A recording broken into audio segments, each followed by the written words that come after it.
Halo guys, selamat datang channel Bang Nimo. Dan pada video kali ini, saya akan membahas mengenai persiapan rombongan Shiraori menuju pegunungan mistis. Tapi sebelum lanjut ke pembahasan video, bagi kalian yang belum subscribe, silahkan subscribe dan tekan tombol lonceng untuk mendapatkan notifikasi dan info update dari channel Bang Nimo. Setelah 2 tahun sejak Shiraori berevolusi menjadi seorang dewa dan menjadi sangatlah lemah, akhirnya Potimas mulai membuat suatu gerakan dengan mengirimkan seorang anak kecil untuk membawa Sofia pergi menggunakan teleportasi. Tapi ketika anak kecil itu mencoba memegang lengan Sofia, Sofia langsung bereaksi secara alami karena mengetahui jika anak kecil yang memegangnya merupakan seorang elf dan mendorongnya sekuat tenaga serta melancarkan sihir es kepadanya. Tapi setelah itu para elf telah menghilang dari hadapannya.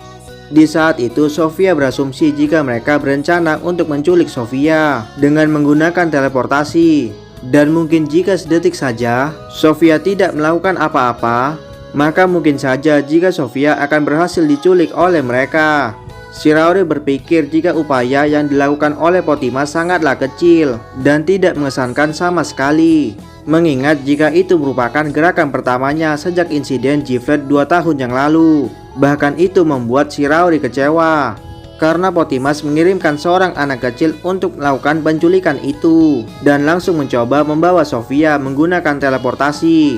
Tapi mengingat jika hanya sedikit dari segelintir orang yang bisa menggunakan teleportasi, maka mungkin jika upaya penculikan itu merupakan siasat Potimas. Bahkan Ariel sendiri menunjukkan ekspresi bingung. Dan karena insiden itu, mereka berencana untuk tetap tinggal di penginapan itu selama beberapa waktu karena mereka tidak bisa melanjutkan perjalanan karena amukan sang ogre yang membantai banyak petualang, sehingga mereka tidak memiliki pilihan lain selain tinggal di penginapan di kota tersebut sampai masalah itu berhasil diatasi. Jika itu Ariel, maka dia pasti dapat membunuh ogre itu tanpa masalah. Bahkan mungkin jika mereka berdua bertarung satu sama lain, Shiraori yakin jika Ariel tidak akan mungkin kalah melawan sang ogre selama ogre itu masih berada di dalam naungan sistem. Tapi Ariel tidak melakukannya karena itu pasti akan menarik perhatian karena banyak petualang yang telah mati di tangan sang ogre. Bahkan Ronan sendiri, penyihir terkuat umat manusia, harus ikut bertarung melawan sang ogre, tapi tidak berhasil membunuhnya. Lalu ketika berada di penginapan itu, Ariel memberikan sedikit pelajaran kepada Sofia mengenai keterampilan 7 dosa mematikan dan bertanya alasan kenapa jika dia tidak boleh meningkatkan level keterampilan kecemburuan milik Sofia. Sofia pun menjawab jika itu akan mempengaruhi pikiran serta jiwa penggunanya. Lalu setelah itu Ariel menjelaskan tentang apa yang terjadi bagi mereka yang memiliki skill seri 7 dosa mematikan dan menjelaskan mengenai Sofia yang memiliki skill kecemburuan dan mengatakan jika Sofia akan menjadi seorang penguntit gila. Meskipun bisa dibilang jika itu sudah terlambat bagi Ariel untuk mengatakan itu karena setiap kali Merazofis berhubungan dengan wanita, Sofia selalu menatap mereka dengan tatapan yang tajam, tidak peduli siapapun itu.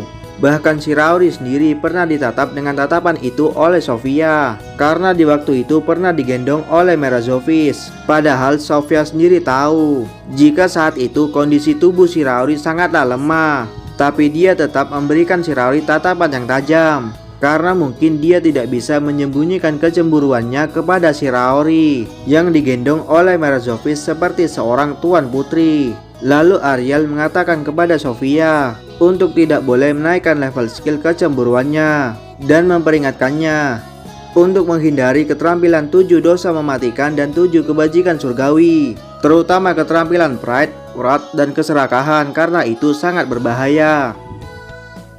Lalu Ariel menjelaskan masing-masing efek dari skill 7 dosa mematikan, dimulai dari sloth, lust, dan gluttony yang tidak berada dalam kategori berbahaya karena keterampilan itu tidak terlalu merusak pikiran penggunanya. Lalu Ariel menjelaskan mengenai garis pride yang memberikan efek yang sangat buruk kepada penggunanya. Hal itu membuat makhluk hidup manapun yang dilihat oleh pemilik skill ini sebagai poin pengalaman dan memaksa pemiliknya untuk terus berkembang. Contohnya sendiri adalah Kumoko yang membunuh banyak sekali monster untuk dijadikan sebagai poin pengalaman agar bisa menaikkan levelnya dan agar mencapai evolusi yang diinginkan oleh Kumoko. Bahkan manusia sekalipun juga dijadikan sebagai poin pengalaman oleh Kumoko karena manusia memiliki lebih banyak poin pengalaman dari kebanyakan monster. Apalagi para bandit yang dibunuh oleh Kumoko yang memiliki poin pengalaman lebih banyak dari kebanyakan manusia biasa. Dari total 15 skill penguasa yang ada di dalam sistem, Kumoko memegang sebanyak 5 atau sepertiga dari semua skill tersebut. Tapi setelah evolusinya menjadi seorang dewa, skill itu sudah tidak lagi menjadi milik Kumoko dan menjadi milik orang lain.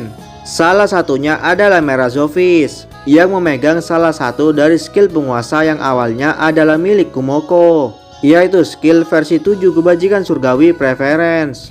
Bahkan makhluk terkuat yang ada di dunia itu setidaknya memiliki satu dari skill tersebut, yaitu Ariel yang memegang kerakusan, Potimas yang memegang ketekunan, dan Dustin yang memegang kesederhanaan. Sebenarnya Shiraori sendiri sedikit iri dengan kemampuan kerakusan milik Ariel karena penggunaan skill itu sangatlah praktis, berbeda dengan skill penguasa lain milik Shiraori. Tapi setelah evolusinya menjadi seorang dewa, Shiraori mengembangkan suatu skill yang mirip dengan kemampuan glutoni milik Ariel, yaitu kemampuan Evil Eye of Gluttony.